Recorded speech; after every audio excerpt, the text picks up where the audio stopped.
Hello my dear students, how are you all? I hope you all are doing well.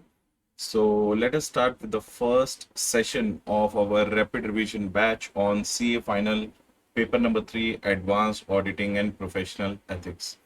I hope that you all must have already watched the video number 1 where I gave you the introduction, like how this rapid revision batch is going to be, and how we are going to proceed with the different chapters, and how we are going to cover 100% of your portion with the standards, with the different types of audits and company audit, professional ethics, with all the amendments which are applicable for your May 22 exams and onwards, right? So the first chapter which we are going to start now with a quick revision with the rapid revision batch is the company audit. So as you all are aware about the company audit, in the company audit, basically we have section number 138 to section number 148. So you can see that we have basically the section number 138 to section number 148. Now, when we talk about section number 138 to section number 148, all these sections are going to talk about whom? They all are talking about the auditor, right? But in this 138 to 148, section number 138 specially talks about the which auditor? This section specially talks about the which auditor? Internal auditor. What is the name of the auditor? Internal auditor.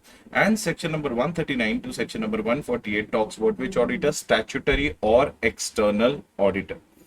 Now, sir, section number 138, I'm going to cover in our chapter called Internal Audit, Operational and Management Audit, because it is connected with the internal audit. So we'll cover 138 over there. So now we are going to start with section number 139 to 148.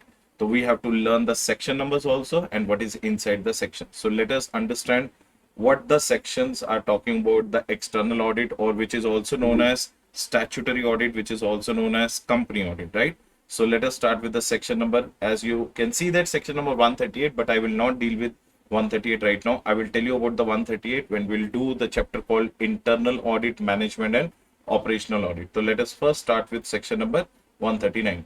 As you all might be aware of the fact that this is a rapid revision batch. So in the rapid revision batch, considering that you are already aware of and you are already have done one time your advanced auditing and professional ethics exam, so I will try my level best to go not that too fast and to go not that too slow. So I would like to make sure that when you're watching this video, you are trying to match with the speed at which I'm going to make you revise this whole subject. So expecting not you to be the first listener of the advanced auditing, hoping that you have already done advanced auditing somewhere or wherever you have taken the classes, you are done with that. But now it's time to revise this advanced auditing with the first chapter called company audit. So in the company audit, section number 139 talks about which auditor? It talks about the appointment of an auditor. It talks about the rotation of an auditor. It talks about the casual vacancy in the office of an auditor. So in the section number 139, the first thing which we have to understand is the appointment of an auditor. Now, when we talk about the appointment of an auditor, section number 139 ka subsection 7, subsection 5, subsection 1 and subsection 6 are the first these four subsections which comes to our mind. When we talk about the appointment of an auditor, we are going to divide the auditor, or we are going to divide the company structure in India into two types of companies. One is known as government company and one is known as non-government company. Now, what do you mean by government company and what do you mean by non-government company? That we already know. Government company is a company in which at least 51% of the voting rights are either held by central government, state government, or combinedly by both. Non-government company is the company which is not a government company.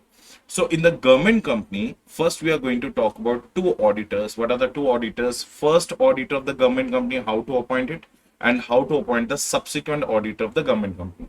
When we talk about the first auditor of the government company, we talk about section number 139 subsection 5. And when we talk about the subsequent auditor of the government company, we talk about section number 139 subsection 7.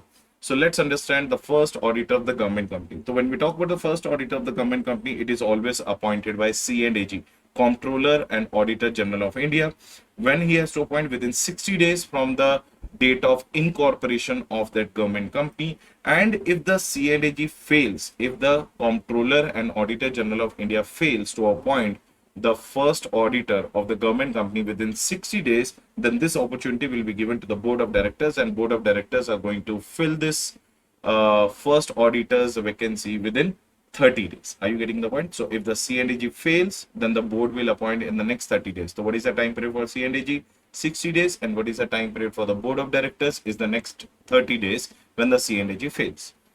If the board of director also fails, then the whole responsibility comes to the members of the government company. They will conduct a general meeting, and within 60 days, they will appoint the first auditor. So the first auditor of the government company must be appointed by C&AG within 60 days.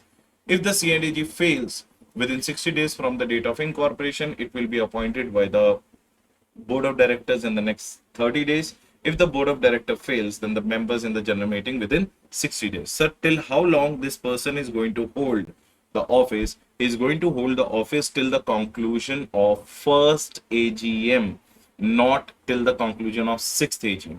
So in the government companies, you are always appointed as an auditor for one financial year or for one term only. There's no term like 5 years in case of government companies. So tenure is from the date of appointment till the conclusion of first AGM. Then how to appoint the subsequent auditor of the government company. When we talk about the subsequent auditor of the government company, it is appointed by the C&AG again, but here no further delegation to any board of directors or after the board to the members. Nothing like that. Only and only Comptroller and Auditor General of India is going to appoint the subsequent auditor of the government company within 180 days from the commencement of what?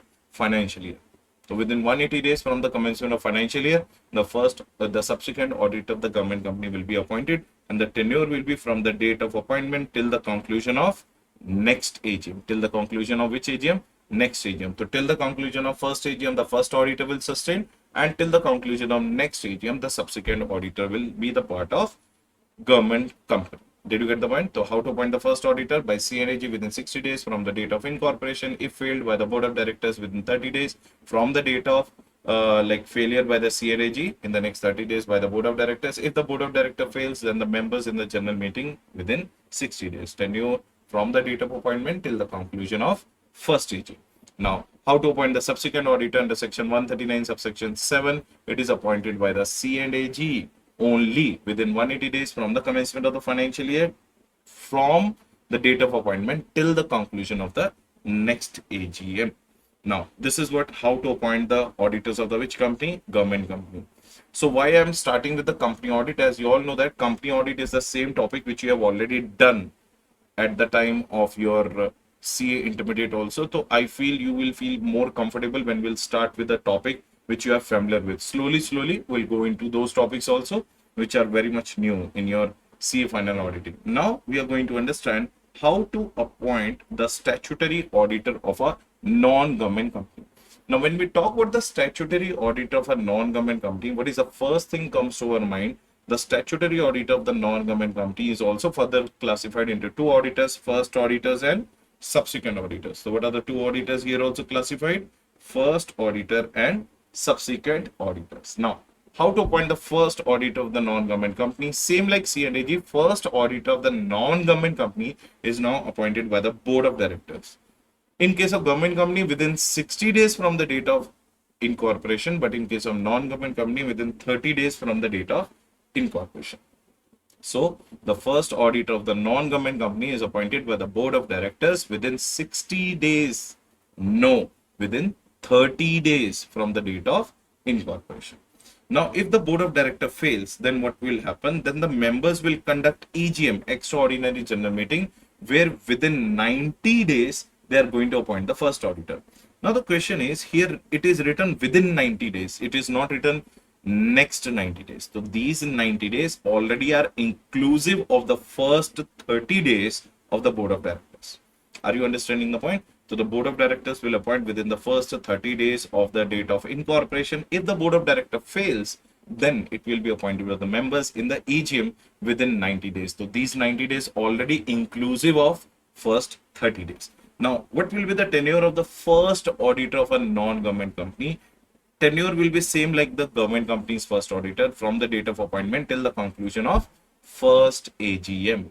So he is also not going to be appointed for 5 years.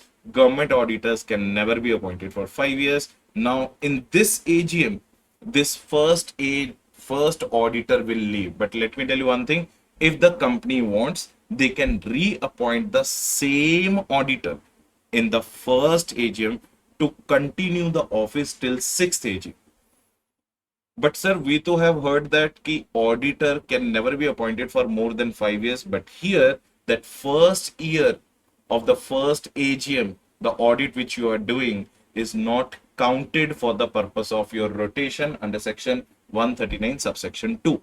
Did you get the point? So in this first AGM, when this first auditor is leaving, same auditor can be reappointed for the next 5 years, or in the same AGM, subsequent auditor, means any other auditor can also be appointed for the 5 years. That is section number 139 subsection 1.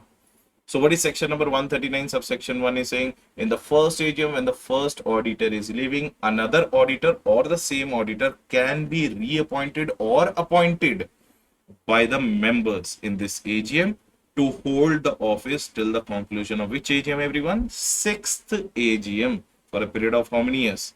5 years.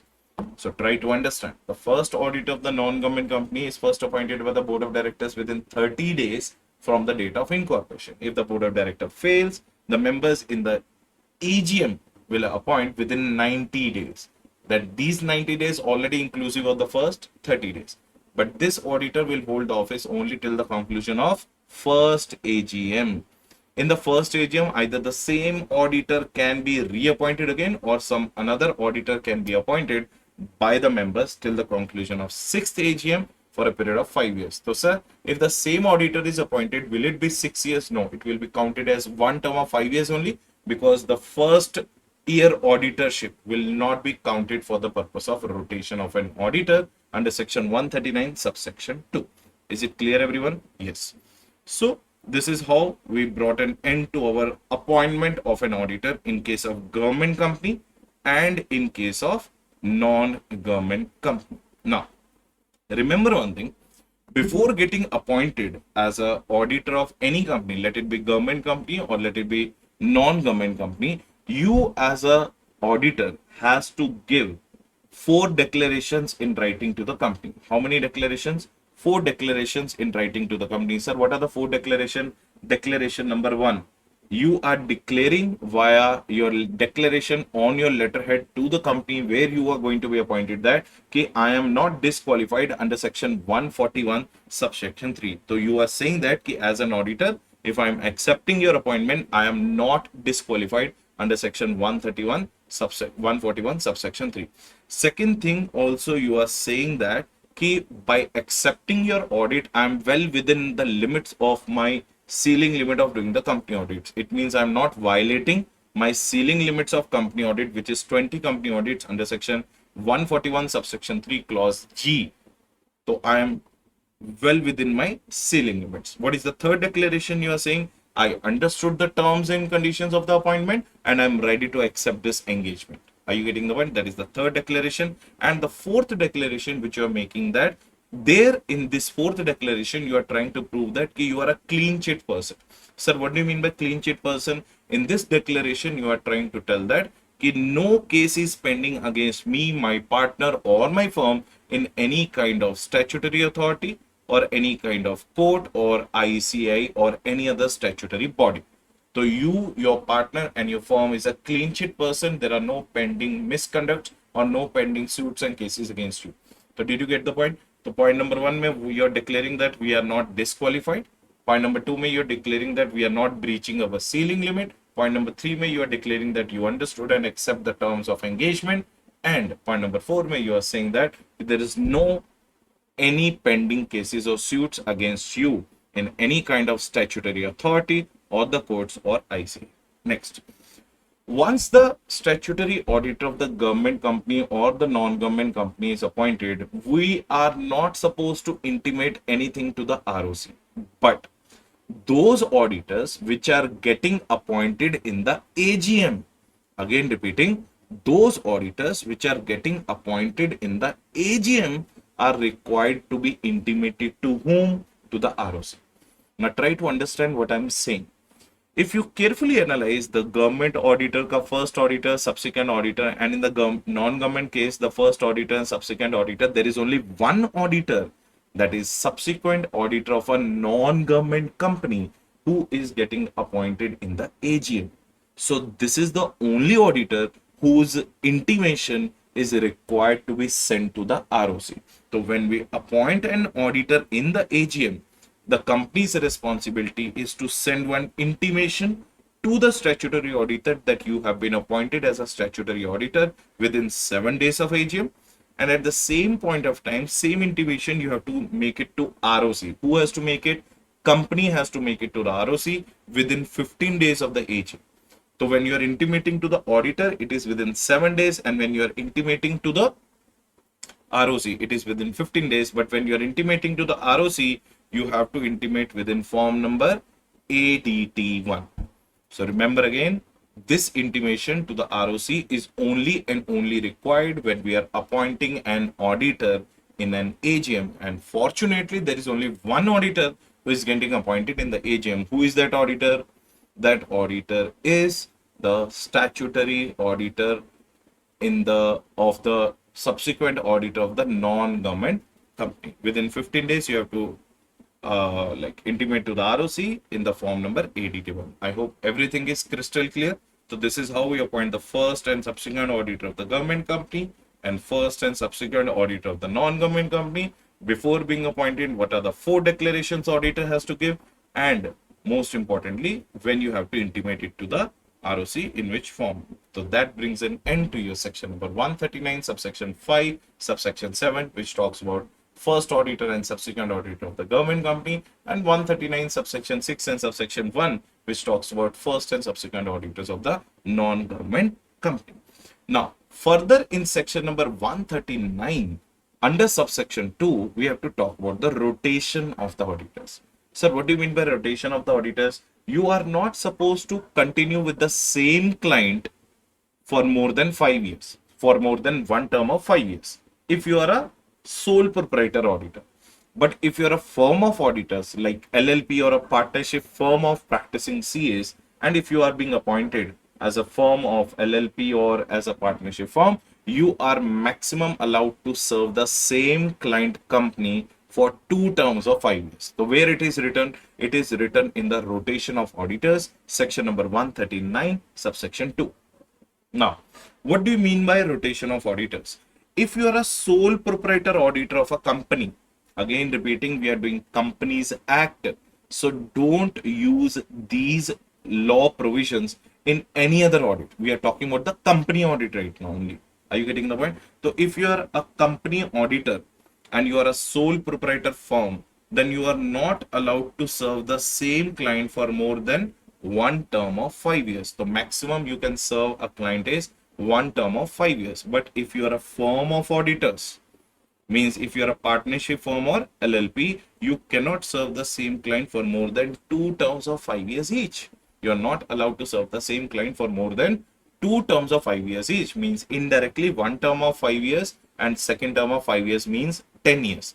Only when you are a partnership firm or LLP. But if you are a sole proprietor, 1 term of 5 years only. Sir, what will happen after the 1 term of 5 years in case of sole proprietorship and 2 terms of 5 years each in case of firm of auditor is served? Then your which period will start, everyone? Your cooling period will start. Which period will start? Cooling period will start. And in the cooling period, remember, in the cooling period, you are not allowed to serve the same client company for the next 5 years, either directly or indirectly. Sir, can I leave as a statutory auditor and come as an internal auditor? No. Law has strictly prohibited and used these words, either directly or indirectly. You are not allowed to serve the same client company for the next 5 years. Sir, cooling period is 5 years for both partnership firm and sole proprietorship and LLP. Yes, either you are a sole proprietor auditor or you are a partnership firm auditor or you are an LLP auditor. Your cooling period will remain same. That is the next 5 years. Directly or indirectly, you are not allowed to serve the same client. Is it clear, everyone? Yes or no? Yes. Now, this is what do you mean by rotation. So again, repeat, if you are a sole proprietor, you are not allowed to serve the same client for more than 1 term of 5 years. And if you are a firm of auditors like partnership firm or LLP, you are not allowed to serve the same company client for more than 2 terms of 5 years. After your respective terms are being contributed or served, your cooling period will start, and during that cooling period you are not allowed to serve the same client company either directly or indirectly for the next what, 5 years. Is it crystal clear? Yes or no? So neither directly nor indirectly. Next point. Sir, is rotation applicable to every company? Answer is no. If you're a listed company, it is always compulsory because SEBI says that you have to mandatorily rotate your auditors after the 1 term or 2 terms of 5 years each. So being a listed company, it is always and always mandatory. But being an unlisted public company and being a private company, now listen, if you are an unlisted public company and your paid up share capital is greater than equals to 10 crores, greater than equals to 10 crores, or if you are a private company and your paid up share capital is greater than equals to 50 crores, then rotation is compulsory. Again repeating, if your paid up share capital in the unlisted public company is 10 crores or more, and if your paid up share capital in the private company is greater than equals to 50 crores or more, then in that case rotation is compulsory. Otherwise you can continue with the same auditor for longer period of time as well. Rotation section 139 subsection 2 will not be applicable on you. But sir, if the paid up share capital is less than 10 crores and if the paid up share capital in the private company is less than 50 crores, rotation is not compulsory. It is 100% correct. Rotation is not compulsory if the paid up share capital is less than 10 crores or less than 50 crores in case of unlisted public company and private company. But if their borrowings, if the unlisted public company ka borrowings is outstanding borrowings are greater than equals to 50 crores, then also it will become applicable. And if the private company ka outstanding borrowings is also greater than equals to 50 crores, then also it will become applicable. Did you all understand what I'm saying? So first test with the paid up share capital. If the paid up share capital test fails, that is less than 10 crores or less than 50 crores, then outstanding borrowing test is there, which should be greater than equals to 50 crores in both the cases. Let it be unlisted public company or let it be private company. So if you're a listed company, then rotation is always compulsory. If you're an unlisted public company, then paid up share capital 10 crores or more, or private company paid up share capital is 50 crores or more. If the paid up share capital test is not matching, if the outstanding borrowing of either of these two companies is greater than equals to 50 crores or more, then also rotation is compulsory. And if you are a OPC, one person company, or if you're a small company under section 2 subsection 85 of the Companies Act 2013, then in that case you are exempted from rotation. What does that mean? You can continue with your auditor for a longer period of time, more than 1 term or more than 2 terms of 5 years each. So this is what do you mean by rotation ka meaning and applicability of rotation. I hope all of you are able to catch up which I am saying, right or not? And if you think that little bit I'm going fast, make sure that you are reducing the speed of this video while watching it. Okay, now there is one very important concept in the rotation of auditors. Say for example, there is one company called XYZ Limited. In the XYZ Limited, suppose ABC and Co is the outgoing auditor. Say for example, this firm of chartered accountants have already completed their 10 years, means 2 terms of 5 years, and APQ and Co is the incoming auditor. So they are going to be the new auditor. But you can see that there is one partner who is common between ABC and Co and APQ and Co. So what does the law says on these kind of situation when there is a common partner between outgoing and incoming auditor, when there is a common brand name, common trade name, common management, common control? What are the 5 things? Common partner, common brand name, common trade name, common management, common control between the incoming auditor and outgoing auditor. Between the incoming auditor and outgoing auditor, then both the auditors will be disqualified for the next 5 years in the eyes of law. Sir, why disqualified? Because you are trying to defeat the law provision. You are already being told that once your term is over, you are not allowed to serve the same company for the next 5 years. But sir, ABC and Co is going now, only APQ and Co is coming, but in that there is one common partner, Mr. A. So this provision applies. So if there is a common partner, common brand name, common trade name, common management, common control between outgoing auditor and incoming auditor, then both the auditors will be disqualified for the next what? 5 years. Now, some of the students might be thinking, sir, ABC and Co. to anyways outgoing auditor. ABC and Co. is anyways outgoing auditor. It's the cooling period will start. So what's the point of this disqualification? The cooling period and disqualification is same. Answer is no. ABC and Co. first will serve its disqualification, that is for 5 years. After that 5 years of cooling period, so indirectly ABC and Co. is not going to come back again to XYZ Limited as their statutory auditor for the next 10 years indirectly. So 5 years of disqualification and 5 years of cooling period. Are you understanding what I'm saying? Yes or no? Yes. And APQ and Co., which was the incoming auditor, without doing anything only, it is disqualified for the next 5 years. So if any of these 5 things are found between the outgoing auditor and the incoming auditor, both shall be disqualified for the next what?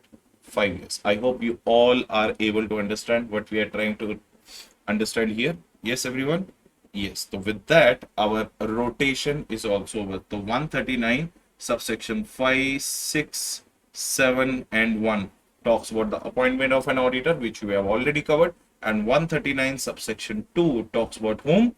Rotation of an auditor. Just now we have covered.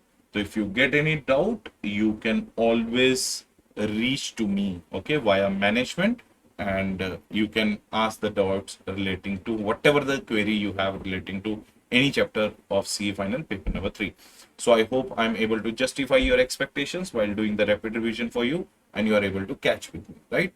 Now, the next section which we have to cover is known as section number 139, subsection 8, which talks about casual vacancy in the office of an auditor. Now, try to understand it very clearly. Casual vacancy means what? There was an auditor who was already working as a statutory auditor, but he left in between. Sir, left in between, what can be the reason? It can be any reason. It can be the death of the auditor, disqualification under section 141 subsection 3, disablement of the auditor, illness of the auditor, insanity of the auditor, insolvency of the auditor, unwillingness of the auditor, resignation of the auditor, or removal of the auditor. So it can be any of these 9 reasons. Auditor is dead, disqualified, disabled, ill, insane, insolvent, unwilling, resignation, or removal. And casual vacancy may happen in the government company also, and it may also happen in the non-government company also. So if it is happening in the government company, then who will fill up that casual vacancy? Because your old auditor has gone. So who will bring the new auditor in the company? For the government company, who will bring the new auditor? Obviously, be it any reason in the government company, try to understand, be it any reason, let it be any reason. Death, disqualification, disablement, illness, insanity, insolvency, removal, resignation, unwillingness. Let it be any reason. The casual vacancy in the government companies will always be filled up by CAG, Comptroller and Auditor General of India. Sir, within 30 days from the event, if dead, within 30 days, disqualified within 30 days, disablement within 30 days, illness, insanity, insolvency within 30 days, who will fill up? CAG will fill up the casual vacancy within 30 days. And if the CAG fails, if the Comptroller and Auditor General of India fails, then obviously this power has been given to the Board of Directors to fill up the casual vacancy in the next 30 days. So first 30 days may CAG will have the power. In the next 30 days, the power has been given to whom? Board of Directors to fill up the casual vacancy. Is it clear, everyone? Yes or no? Yes. Now, if the casual vacancy in the office of auditor is arising in the non-government company case, which government company case? Non-government company case. In the case of non-government company, if the reason is a resignation, now try to understand, if the reason is a resignation, listen to this very carefully. If your statutory auditor in the non-government company is resigning, reason is resignation, then board will fill up the casual vacancy within 30 days. The board will bring the new auditor Within how many days? 30 days. But the appointment of the new auditor will be only valid if it is approved by the shareholders in the general meeting within how many months? 3 months.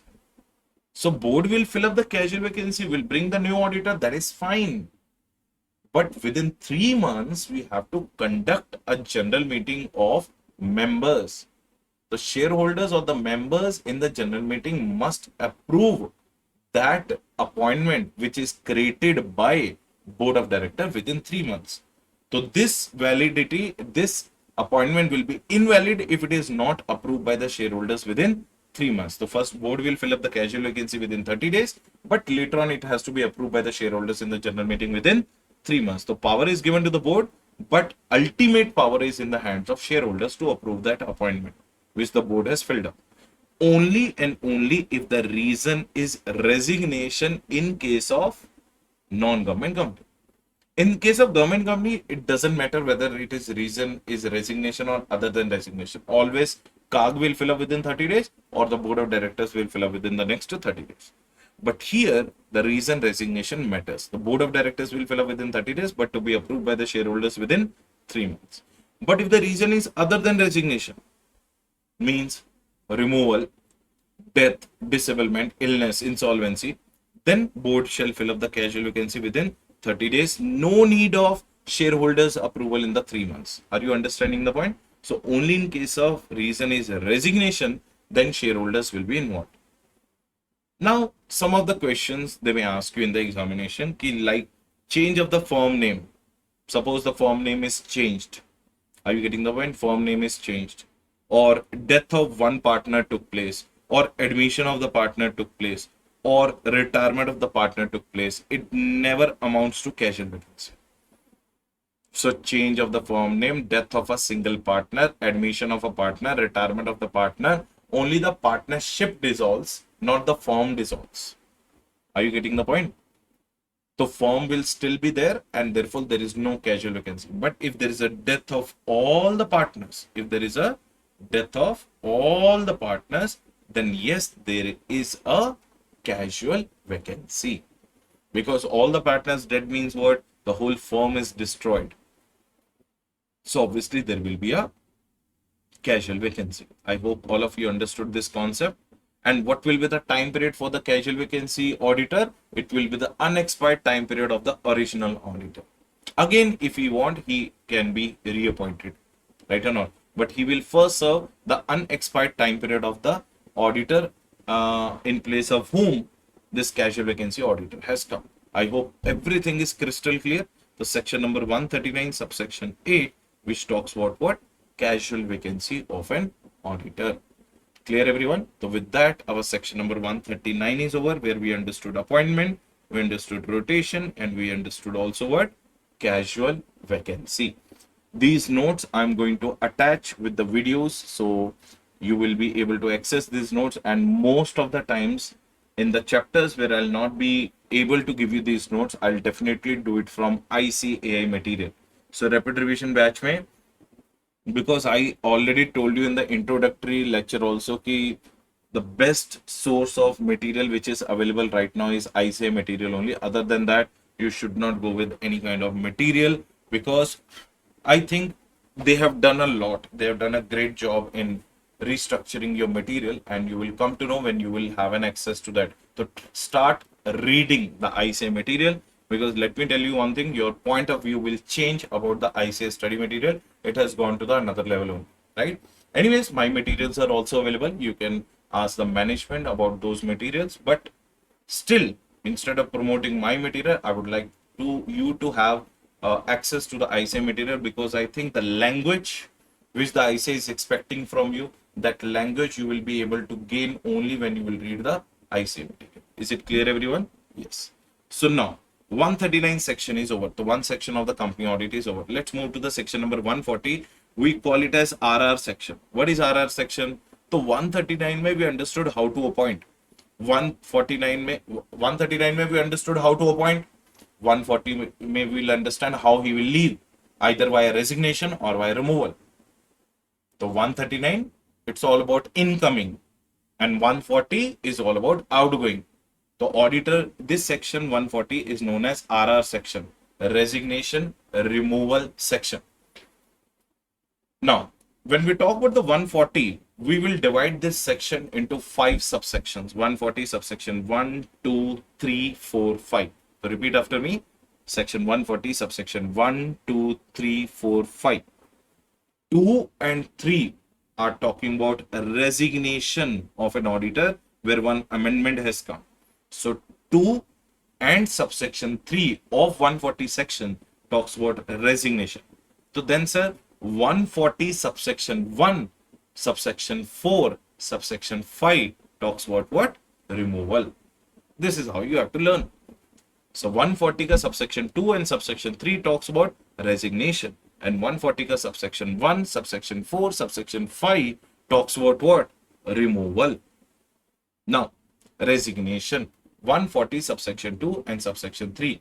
Removal, 140 subsection 1, 4 and 5. In the removal, always remember one thing. There are only 2 people available on this planet who can remove an auditor before the expiry of his term. You know that he has to serve the 1 term of 5 years or 2 terms of 5 years each.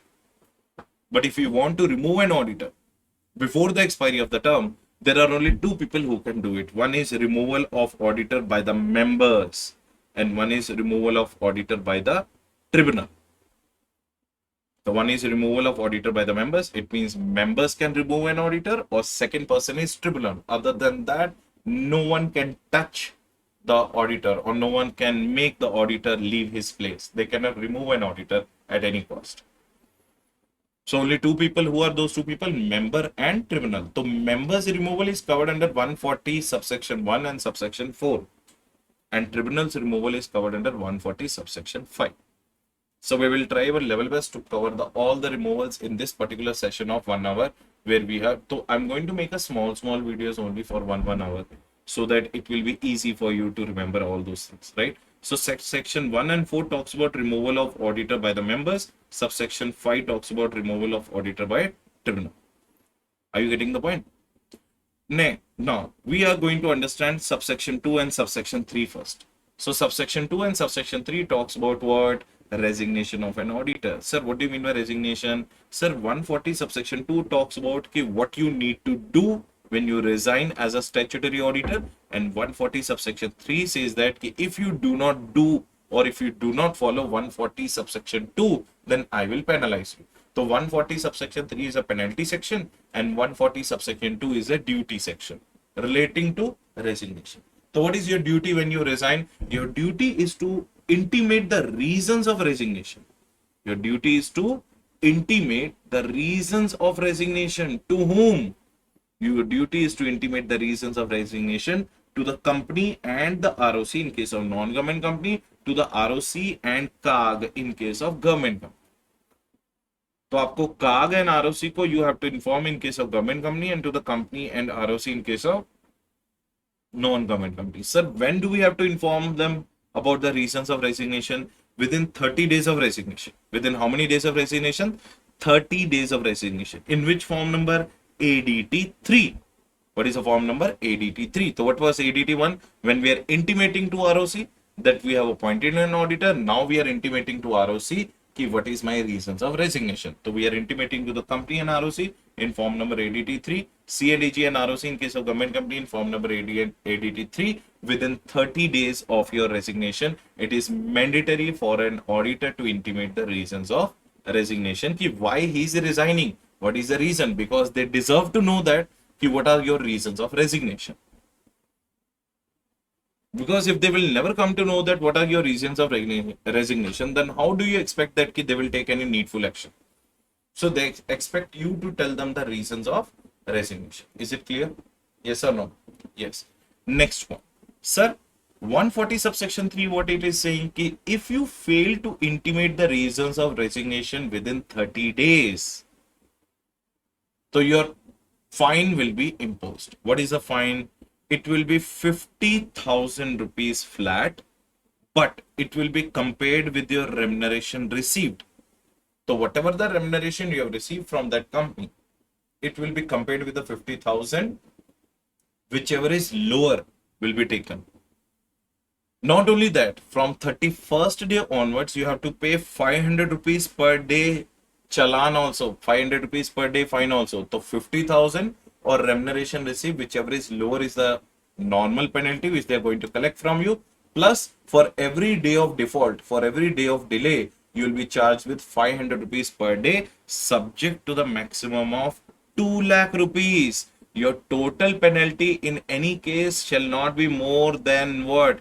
2 lakhs. Are you understanding? This is the amendment. So what is the amendment? It was 5 lakhs earlier. 5 lakhs got reduced to 2 lakhs. Did you get the point? This is the amendment of your Companies Amendment Act 2020, which is applicable for your May 22 examinations. Did you get the point? Now, what is your penalty? The 140 subsection 3 says that you dare not to give the reasons of resignation.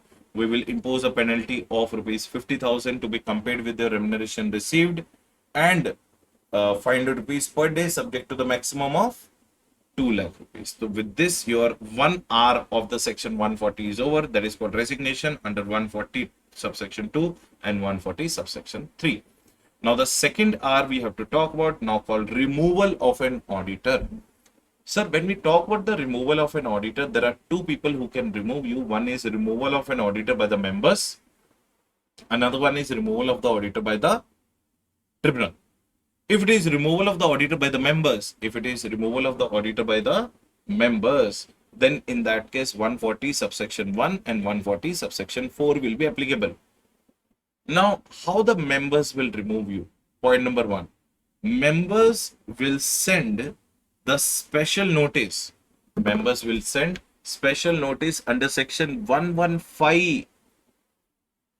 If you remember, in your law, when you were in CA Inter, you have heard one chapter called Management and Administration. In that, there was one small topic called Special Notice by the Members, section number 115.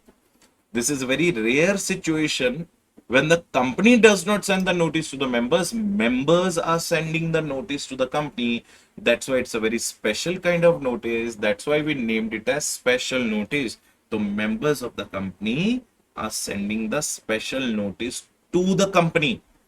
Members of the company are sending the special notice to the company. Now the question is, sir, how many members?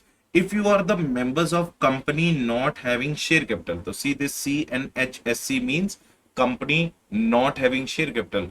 But if you are the members of company having share capital, if you are the members of company not having share capital, then 1% of the voting right holders must send this special notice to the company. And if you are members of company having share capital, it should be 5 lakhs worth of paid up share capital holders. 5 lakhs worth of paid up share capital holders, not issued, subscribed or called up. Paid up share capital, 5 lakhs worth of paid up share capital holders must make a special notice or send a special notice to the company. And if it's a company not having share capital, 1% of the voting right holders. To whom they are sending the special notice? They are sending this special notice to the company. Okay, please remove the existing auditor before the expiry of the term. Sir, are the members under an obligation to give the reasons of removal? Do they have to give the reasons of removal? Answer is no. Reasons of removal are not required. So reasons of removal are not required. Excuse me.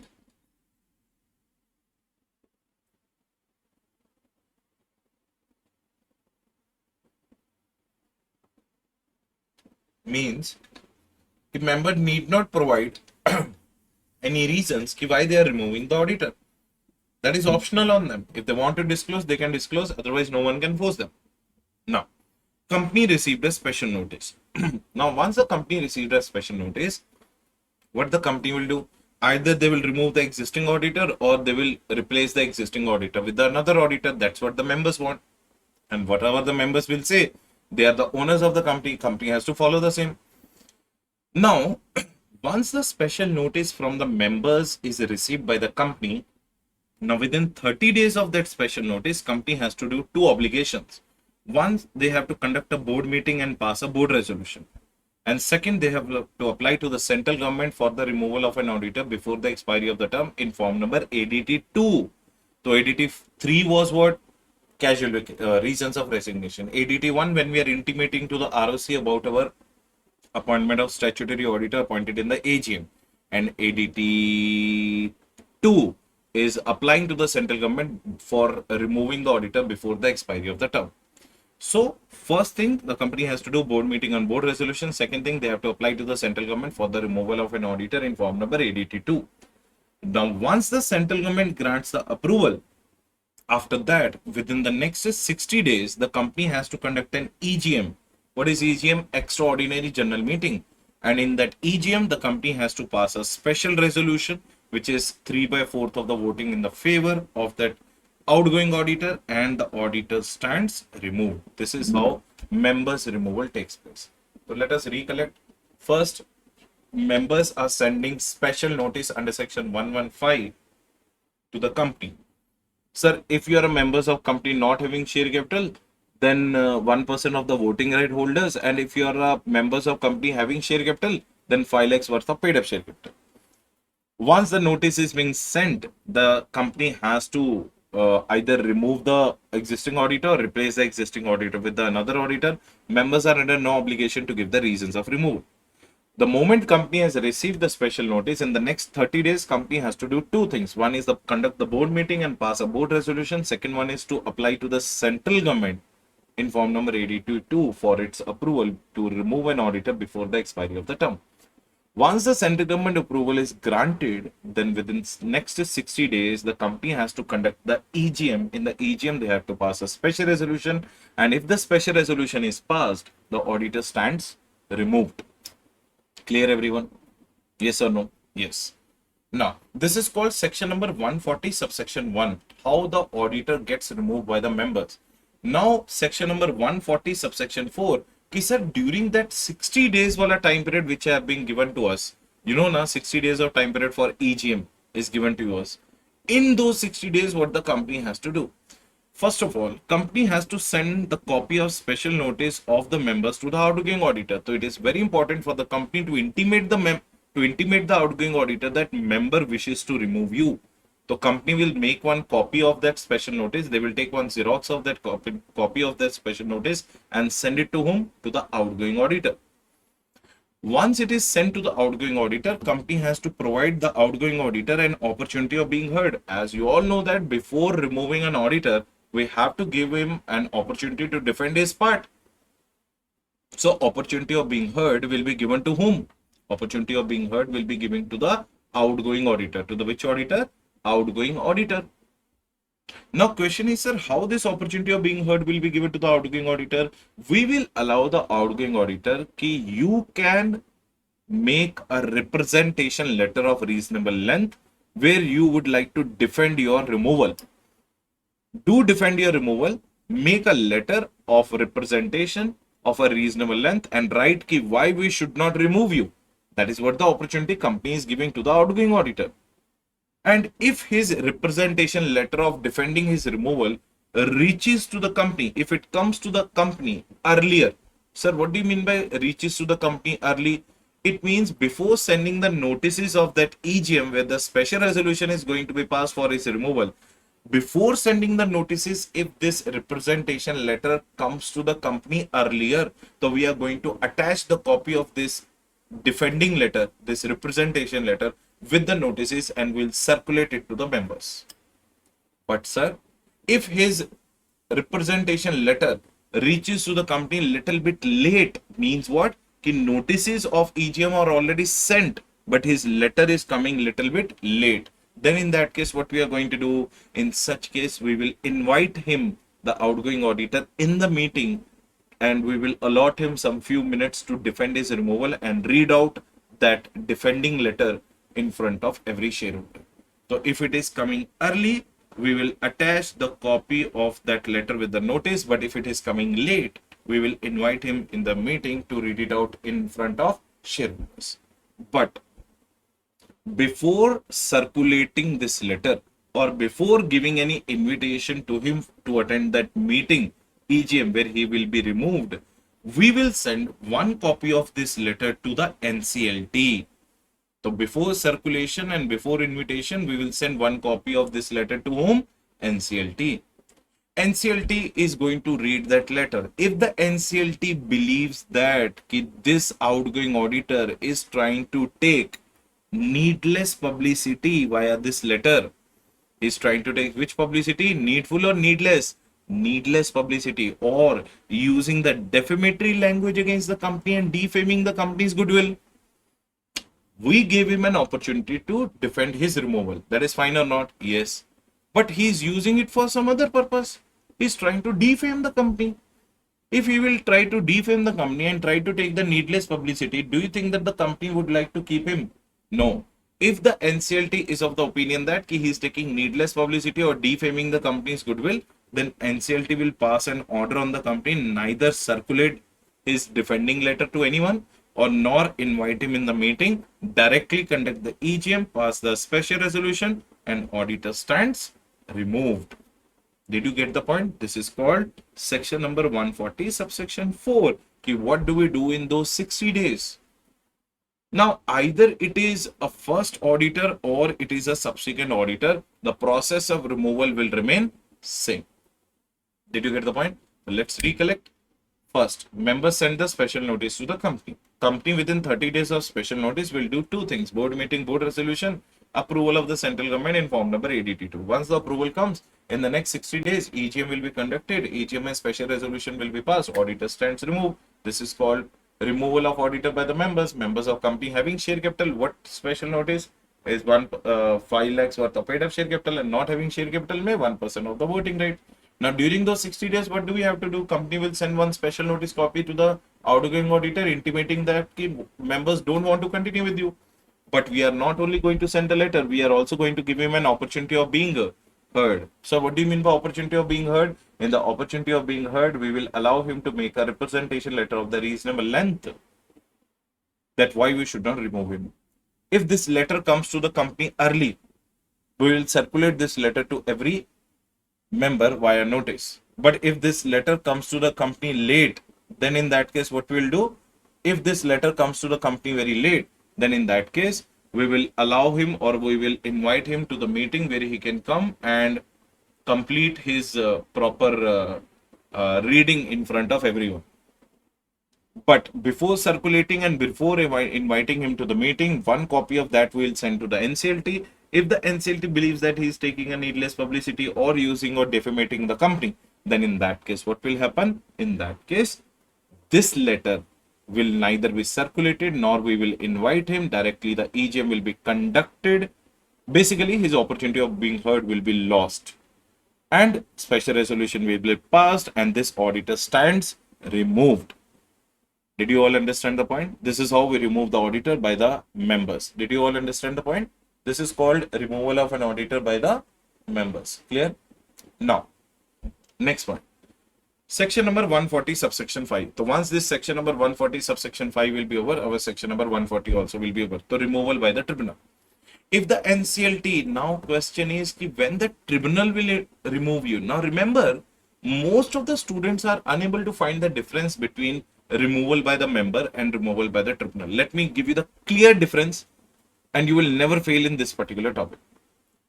If it is all about questioning the efficiency and performance of an auditor, members will remove an auditor. When there's a question mark on the performance and efficiency of the auditor, suppose you do not like the performance of an auditor or you are not happy with the efficiency of the auditor, then in that case, what will happen? In that case, members removal will take place. But if the auditor is guilty of being involved in a fraud or fraudulent activity, not performance or efficiency, fraud or fraudulent activity, then tribunal will interfere. Members do not have any right to remove an auditor. Then it will be a direct removal by the tribunal without any opportunity of being heard. Are you understanding? So when it is efficiency and performance based issue, then members will interfere. If it is a fraudulent or fraud activity related issue and auditor is found guilty of being involved in that, then in that case, removal by tribunal. Now, how the removal by tribunal will take place. Either the tribunal on its own, that is suo motu, if the tribunal got the clarity or got the information on its own, yes, there is one particular auditor who is involved in fraud, or somebody has made a complaint to NCLT. Now, who can make a complaint to NCLT? Tribunal. NCLT has received the complaint either from central government or Security Exchange Board of India or Registrar of Companies or Income Tax Department or any statutory authority or any concerned person. Any of these 6 people made a complaint to whom? NCLT, or NCLT suo motu on its own. Now, what is the complaint? That the auditor of this particular company is involved directly or indirectly in a fraudulent activity. So, जहाँ पे fraud वाला removal will come, NCLT will participate. When the non-fraud removal, that efficiency performance removal will come, then in that case, members may. Members के case में opportunity of being heard is given, but it is not given in case of what? Removal by the tribunal. So if the tribunal on its own or on a complaint raised by any of these 6 people, the tribunal comes to know that the auditor of the company is involved directly or indirectly in the which activity? Fraudulent activity, which is either happening on the company or by the company. Either the fraud is happening on the company or fraud is done by the company and the auditor is involved in that. Then what will happen? In such case, NCLT within 15 days will pass an order. Within 15 days of its investigation, NCLT will complete the total investigation in 15 days and will pass an order. Right or not? Now, what is the order? The order will be passed that you are disqualified from being an auditor in any company up to the next 5 years. So, up to the next 5 years, you are disqualified to be an auditor in any company. And next point, you are going to be penalized under section 447. Actually, the penalty is given under 448, but you are going to be penalized under section 447. So you are disqualified from being an auditor in any company. Means you have to surrender your membership COP number for being an auditor in any company up to 5 years. Not flat 5 years, up to 5 years. So that tribunal may pass an order. And you will also be penalized under section 447. So with that, we have covered section number 139 ka subsection 6, subsection 7, subsection 1, subsection 5, subsection 2, subsection 8, which talks about appointment, casual vacancy, and rotation. And along with that, we have also covered section number 140, subsection 1, subsection 2, subsection 3, subsection 4, subsection 5, which is known as what?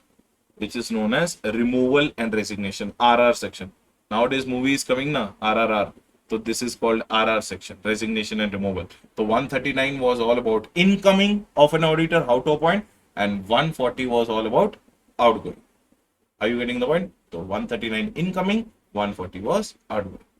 So I hope this lecture was useful to you in revising the 2 very important sections of company audit, that is 139 and 140. So I hope in the next 5 to 6 hours, our total company audit must be revised. Along with that, we will have 1 or 2 hours on books of accounts and 1 hour on dividend. So almost in 8 to 9 hours, your total company audit, books of accounts, and dividend must be over.